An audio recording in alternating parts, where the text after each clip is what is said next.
হরে কৃষ্ণ বন্ধুরা, পূজা করার পূর্বে স্নান করা আবশ্যক কেন? দেখুন ভিডিওটি।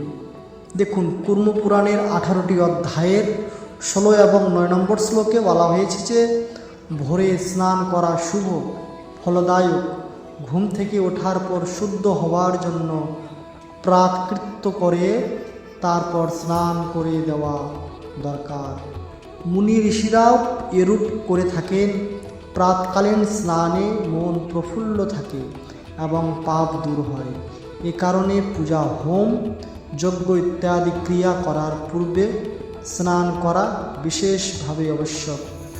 স্নানের দ্বারা শুধু দেহ নয়, মানুষের মনও পবিত্র হয়। তাই স্নান বিনা নিজেকে শুদ্ধ করার আর কোনো পথ নাই।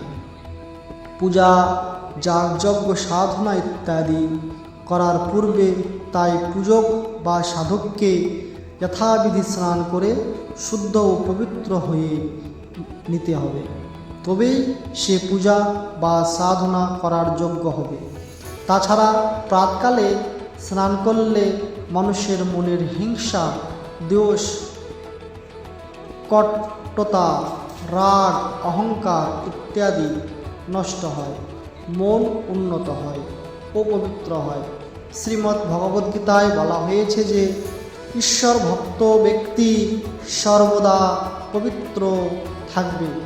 এর ফলে তার মন, বুদ্ধি, আচরণ ও শরীর এতটাই পবিত্র হবে যে তাকে দর্শন বা স্পর্শ করলে উক্ত ব্যক্তিও পবিত্র হয়ে যায়। প্রাতকৃত্যাদি করার সময় আমাদের দেহ মলিন ও অপবিত্র হয়ে যায়।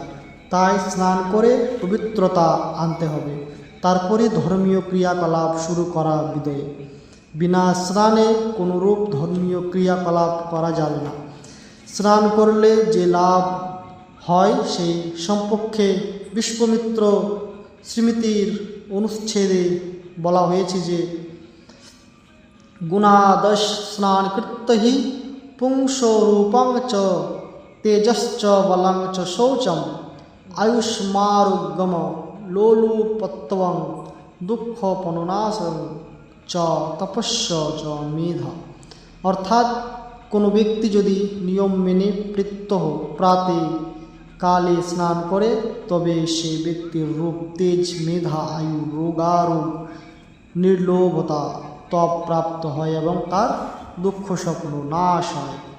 ভিডিওটি ভালো লাগলে অবশ্যই চ্যানেলটিকে সাবস্ক্রাইব করবেন এবং ভিডিওটিকে শেয়ার করবেন। হরে কৃষ্ণ, রাধে রাধে।